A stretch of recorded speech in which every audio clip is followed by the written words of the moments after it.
Oke, sekarang kita lanjutkan latihan 4.4 soal nomor 3 dan soal nomor 4 ya dari buku paket Matematika SMA kelas 10 halaman 105. Nah, untuk pembahasan soal nomor yang lain dan materi perbandingan trigonometri dapat adik-adik cermati di playlist. Untuk link playlist nanti muncul di bagian akhir dari video kita kali ini. Oke, kita ke soal nomor 3. Soal ini terdiri dari 4 bagian. Bagian pertama, perhatikan segitiga berikut dan tentukan nama sisinya berdasarkan sudut 60 derajat. Ya, sudut 60 derajat ada di sini. Kemudian ini adalah sisi siku-siku. Nah, soal yang A. Sisi berwarna merah adalah sisi, oke, kemungkinannya adalah sisi miring, sisi samping, dan sisi depan. Nah, kan hanya ada 3 kemungkinan, ya kan? Nah, sisi yang berwarna merah ini karena terletak di seberang sudut siku-siku. Ya kan, ini kan siku-siku. Maka sisi yang berwarna merah adalah sisi miring. Atau disebut sebagai hipotenusa. Kemudian sisi yang berwarna hijau, ya soal yang B, adalah sisi, nah, sisi yang berwarna hijau ini terletak di seberang sudut 60 derajat, ya. Sisi yang terletak di seberang sudut acuan ini adalah sisi depan, ya. Kemudian soal yang C, sisi yang berwarna biru adalah sisi, otomatis kalau ini miring ini depan, maka yang di sini adalah sisi samping. Nah, kan begitu. Ya kan, ini sisi samping. Sisi samping itu adalah sisi yang terletak tepat di samping sudut acuan. Nah, ini sisi biru. Ya, gampang ya. Bagian yang kedua, segitiga berikut adalah segitiga yang sama dengan segitiga pada soal nomor pertama. Ya, soal bagian pertama. Nah, sekarang tentukan nama sisinya berdasarkan sudut 30 derajat. Sudut acuannya saja ini yang diputer, ya kan, ditukar tempat. Kalau tadi di sebelah sini, sekarang di sebelah sini. Nah, untuk sisi yang berwarna merah, berarti ini tetap ya adalah sisi miring atau hipotenusa. Sekarang yang B, sisi berwarna hijau adalah sisi samping. Nah, karena terletak tepat di samping sudut 30 derajat yang menjadi acuan, ya. Lalu sisi yang berwarna biru otomatis adalah sisi depan. Ya, tinggal ditukar tempat aja nih. Oke, karena sisi biru sekarang terletak di seberang sudut acuan, ya. Kita lanjutkan bagian ketiga.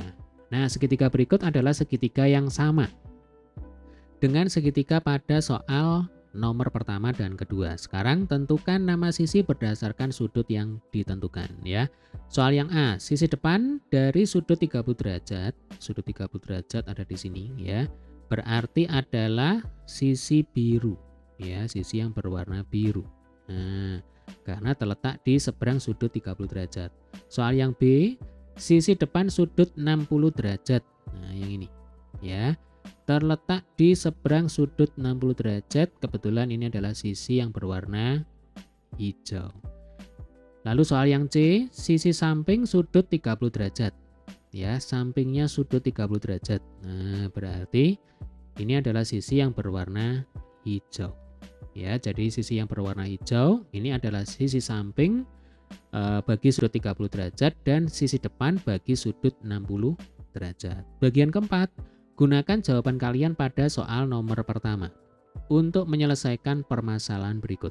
Apakah sisi depan sudut 30 derajat dan 60 derajat sama atau berbeda? Mengapa demikian? Jelas ini jawabannya adalah berbeda, ya kan?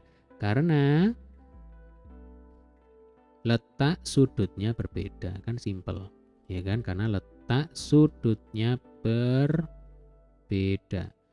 Demikian juga untuk soal yang B. Apakah sisi samping sudut 30 derajat dan 60 derajat sama atau berbeda? Mengapa demikian? Ya, ini juga berbeda. Alasannya juga sama, ya, karena letak sudutnya berbeda. Atau kalau mau lengkap ya karena letak sudut acuannya berbeda. Nah, seperti itu, ya. Oke. Soal yang C, apakah sisi miring sudut 30 derajat dan 60 derajat sama atau berbeda? Mengapa demikian? Nah, khusus untuk sisi miring, ya, karena posisi dari sudut siku-siku ini selalu tetap, ya kan, ada di bawah, maka sisi miringnya ya selalu sama, kan begitu. ya. Sama karena letak sudut siku-sikunya tetap. Nah, ini alasannya. Sudut siku-siku itu 90 derajat, ya Dek ya. Tetap atau tidak berganti posisi. Oke. Ini adalah pembahasan untuk soal nomor 3. Sekarang kita lanjutkan ke soal nomor 4. Diketahui tangen sudut A ya sama dengan sisi depan per sisi samping tan desa ya. Sama dengan 4/3. Nah, soal yang A, gambarkan dua segitiga siku-siku yang berbeda namun tetap memenuhi perbandingan tersebut. Oke. Misal di sini kita punya segitiga ABC ya, siku-siku di B. Ya, sudut A itu ada di sini. Nah, ini sudut A. Baik. Tangen sudut A itu kan rumusnya adalah sisi depan dibagi dengan sisi samping. Berarti yang menjadi sisi depan itu adalah sisi BC. Ya, ini depan BC. Yang menjadi sisi samping adalah sisi AB.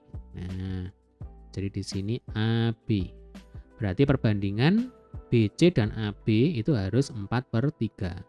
Nah, di sini berarti kita bisa tentukan langsung ya. Sisi depannya ini misalkan panjangnya 4 cm, maka otomatis untuk sisi miringnya ini sama dengan 3 cm. Ya kan? BC-nya 4 cm, kemudian AB-nya 3 cm. 4/3. Ini segitiga yang pertama. Kemudian segitiga yang kedua. Nah, kita beri namanya sama aja ya. Jadi A, B, C. Karena kan sudutnya harus sudut A. Nah, ini adalah sisi siku-siku, berarti ini adalah sudut A. Ya.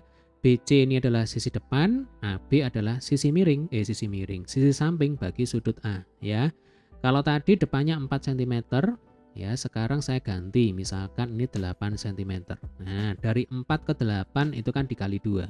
Berarti nanti kalau AB ini 3 cm, maka AB yang di sini menjadi 6 cm.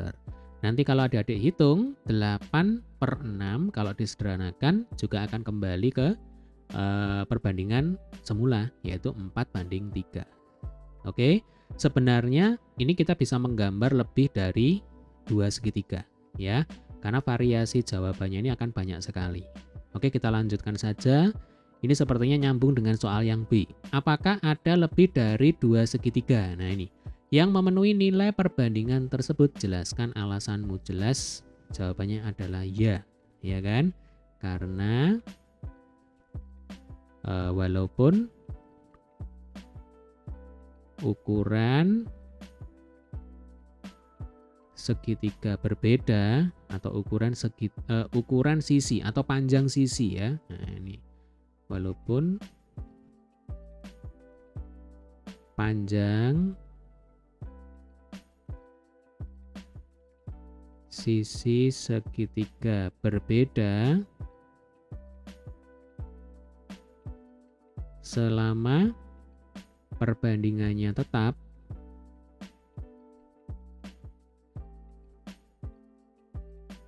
yaitu 4/3, maka tangen sudut A akan selalu tetap juga, kan begitu, ya kan? Jadi jawabannya adalah ya. Ya, kita bisa menggambar lebih dari 2 segitiga, bahkan ini tak terhingga segitiga. Nah, karena walaupun panjang sisi segitiganya berbeda, selama perbandingannya itu tetap, yaitu memenuhi 4/3, contohnya tadi ya 8/6. Nah, ini 8/6 kalau disederhanakan atas bawah kan kita bagi dengan 2. Nah, 8 dibagi 2 4, ya kan? 6 dibagi 2 3. Nah, ini selama perbandingannya tetap yaitu 4/3, maka nilai tangen theta akan selalu tetap. Oke, baik, demikian tadi adalah pembahasan untuk soal nomor 3 dan soal nomor 4. Sampai ketemu di video pembahasan soal berikutnya.